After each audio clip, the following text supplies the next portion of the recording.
किसान भाइयों, आज के इस वीडियो के माध्यम से हम आपको बताने वाले हैं फ्रेंच या फराश बीन की खेती की संपूर्ण जानकारी के बारे में। फराश बीन का दलहनी कुल की सब्जियों में प्रमुख स्थान है। इसकी हरी फलियों के दानों में प्रोटीन, कार्बोहाइड्रेट, कैरोटीन, विटामिन व फोलिक अम्ल प्रचुर मात्रा में पाया जाता है। भारत में इसकी खेती हिमाचल प्रदेश, जम्मू व कश्मीर, उत्तराखंड, उत्तर प्रदेश, बिहार, झारखंड, पश्चिम बंगाल, कर्नाटक, महाराष्ट्र, आंध्र प्रदेश एवं पूर्वोत्तर राज्यों में सफलतापूर्वक की जाती है। खेत की तैयारी। फराश बीन की खेती लगभग सभी प्रकार की मिट्टी में की जा सकती है। अच्छी जल निकासी वाली जीवांश युक्त बलुई दोमट या दोमट मिट्टी जिसका पीएच 6 से 7 के मध्य हो, फराश बीन के लिए उपयुक्त होती है। सामान्यतः किसान भाई प्रारंभिक जुताई मिट्टी पलटने वाले हल से करें तथा इसके बाद 8 से 10 टन अच्छी सड़ी हुई गोबर की खाद प्रति एकड़ में डालें। फिर 2 से 3 जुताई हैरो की सहायता से करें एवं पाटा चलाकर खेत को समतल कर लें। बीज चयन। किसान भाई आपको बता दें कि फराश बीन की सीमित बढ़वार वाली एवं असीमित बढ़वार वाली किस्में होती हैं। असीमित बढ़वार वाली किस्मों के लिए बांस या लोहे के खम्भों का पोल लगाकर रस्सी की सहायता से बेल को ऊपर चढ़ाया जाता है। सीमित बढ़वार वाली किस्में। आप अपने क्षेत्र की अनुमोदित किस्मों जैसे काशी परम, काशी संपन्न, काशी राजहंस, अर्का कोमल, अर्का सुविधा, कंटेंडर, पूसा पार्वती, स्वर्ण प्रिया, पंत अनुपमा आदि किस्मों का चयन कर सकते हैं और अच्छी उपज प्राप्त कर सकते हैं। असीमित बढ़वार वाली किस्में। किसान भाई आप अपने क्षेत्र की अनुमोदित किस्मों जैसे पूसा, हेमलता, स्वर्णलता आदि किस्मों का चयन कर सकते हैं।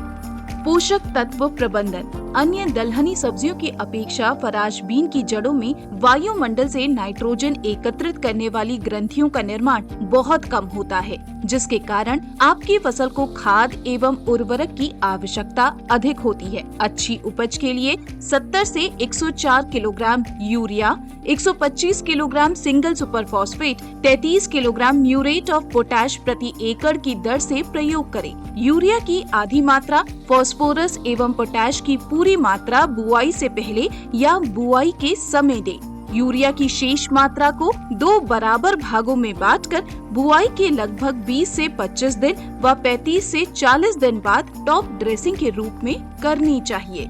बुआई का समय एवं विधि।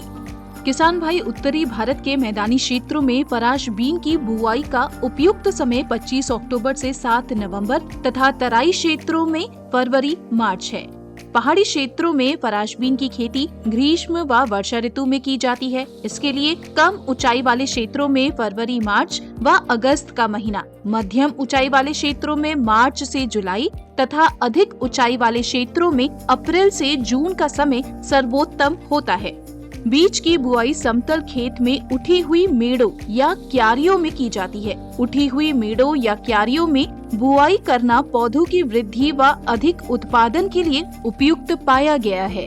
किसान भाई ध्यान रहे कि झाड़ीनुमा किस्मों के लिए कतार से कतार की दूरी 45 से 60 सेंटीमीटर और पौधे से पौधे की दूरी 10 से 15 सेंटीमीटर रखते हैं।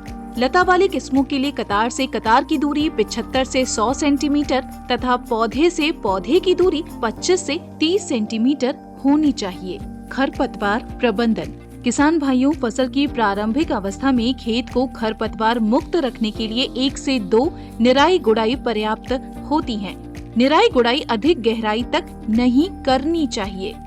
रासायनिक उपचार। फराश की फसल में खरपतवार नियंत्रण के लिए पूर्व निर्गमन खरपतवार नाशक जैसे पेंडामेथिलीन 1.4 लीटर मात्रा को 400 लीटर पानी में घोल बनाकर बीन्स की फसल में बुआई के 48 घंटे के अंदर छिड़काव करें। इससे 40 से 45 दिनों तक मौसमी खरपतवारों का नियंत्रण हो जाता है। इसके बाद यदि आवश्यक हो तो एक बार निराई कर देनी चाहिए। पौधों को सहारा देना। किसान भाई लता वाली किस्मों को सहारा देना आवश्यक है। सहारा न देने की अवस्था में पौधे भूमि पर ही फैल जाते हैं तथा उपज में प्रतिकूल प्रभाव पड़ता है, जिसके कारण गुणवत्ता युक्त उत्पादन में भारी गिरावट आ जाती है। किसान भाई सहारा देने के लिए पौधों की कतारों के समानांतर 2 से 3 मीटर लंबे बांस या लोहे के खम्भों को 5 से 7 मीटर की दूरी पर गाड़ देते हैं।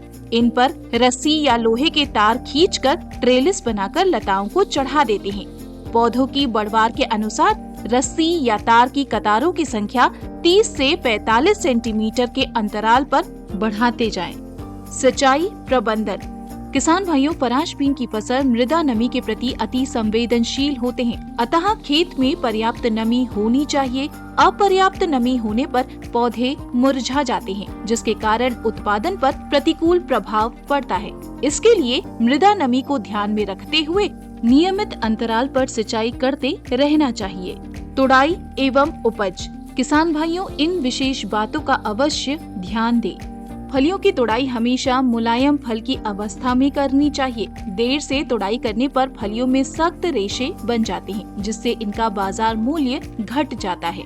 बौनी किस्मों में 3 से 4 तुड़ाई मिल जाती हैं, जबकि लता वाली किस्मों में लंबे समय तक फल मिलते रहते हैं।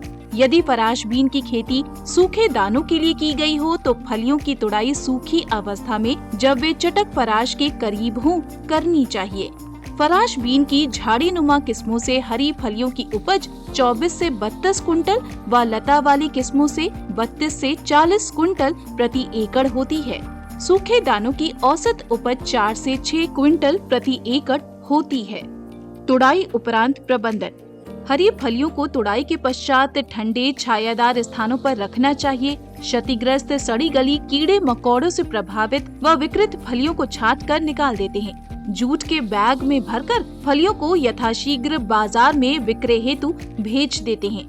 फलियों को ताज़ा बनाए रखने के लिए बीच बीच में पानी का छिड़काव कर सकते हैं। हरी मुलायम फलियों को 4 से 5 डिग्री सेंटीग्रेड तापमान व 95% सापेक्षिक आर्द्रता पर 6 से 8 दिनों तक भंडारित किया जा सकता है।